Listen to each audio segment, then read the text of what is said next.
riding high. When I was king, I played it hard and fast. I walked away, you want me there.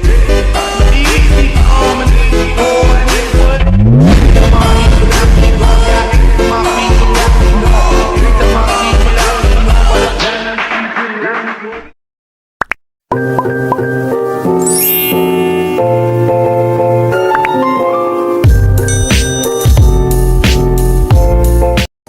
Hello guys! Welcome to Faithful Adventures and I'm with my friend Marian and we are on our way to Siargao.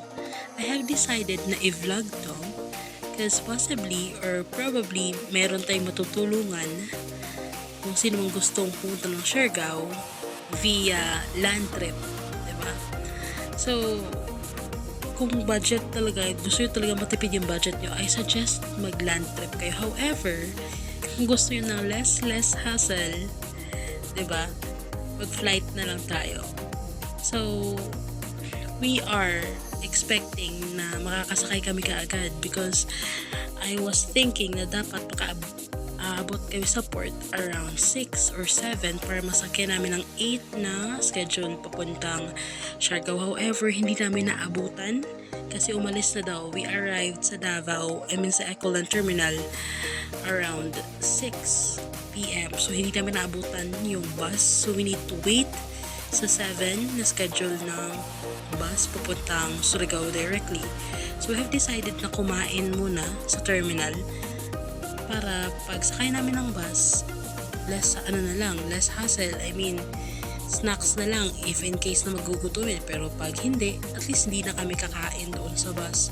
Kasi nakakahiya namang kumain doon, naaamoy nila, especially pag air-conditioned yung bus. And we able to ride the bus. This is directly to Surigao. And this cost 1,009. Directly na yun siya sa Surigao. So, at least, diba? Kasi the plan was Davao to Butuan to Surigao. At least na alam namin na merong directly sa Surigao. So yun na yung sinakyan namin. So we prepared neck pillow and jackets para makatulog on the way. However, ang nanay mo hindi makatulog. Kasi ewan ko, di talaga ako comfortable kahit naka-neck pillow na ako, kahit anong pang posisyon yung ginawa ko sa bus, kulang na lang ihiga ko yung buong katawan ko pero hindi talaga ako makatulog. So I have decided na kausapin yung nanay ko. Actually yung nanay ko hindi niya alam na pupunta akong Siargao. This time lang talaga ako nagsabi sa kanya na, ma, pupunta akong Siargao ha. Tapos shock siya. Na-shock ang nanay mo te. So it is already 2 a.m. pero gising pa rin ang diwa ni Faithful Adventure. So yun, nag-video lang ulit ako. Tapos yung katabi kong tulog na. So while natutulog yung isa, nag-video naman ako ng sunrise. Hindi naman siya masyadong halata, pero sunrise yun guys. So, gusto naming habulin yung 8 a.m. na fast craft. However, nakarating rin kami sa port 8. So, we have decided na kunin na lang yung next na schedule and that is 10.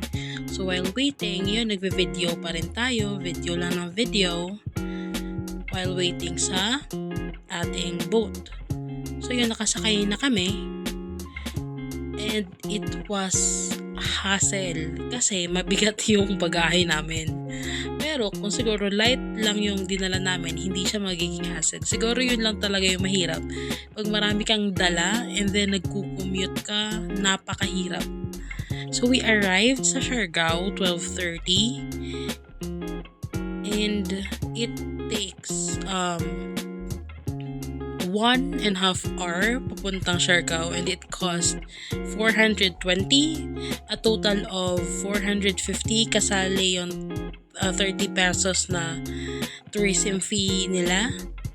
So, ito si Kuya Homer, siya yung sumundo sa amin from the port going to our accommodation. So, while bumabiyahe kami, I was asking kung asan magandang galaan and magkano yung pamasahe. And he suggested sa Cloud9. Visit tayo ng Cloud9. So guys, 30 pesos lang ang pamasahe papuntang Cloud9 from our accommodation. And meron silang 100 pesos na entrance. And pagdating namin sa Siargao, I was really amazed kasi hindi mo masasabing Pilipino yung Pilipinong lugar to kasi mostly ang mga nakikita namin are foreigners. Maybe because our accommodation is located sa Tourism Road, that is why foreigners yung nakikita namin. So in this area, nasa Katangnan Bridge kami, and these foreigners decided to jump. So nag-cheer na kami dyan, kuma-countdown na, and they decided to jump. Guys, kung ako tatalon dyan, ewan ko lang talaga kung makakaahon pa ako. Kasi pag talon mo pa lang, ninenervyos ka na. So I take a short clip sa tuktok, and that is my friend, si Marian. And ganito karami ang tao sa Katangnan Bridge. And this is our accommodation. So guys, this is where my vlog ends. See you on my second vlog. Thank you!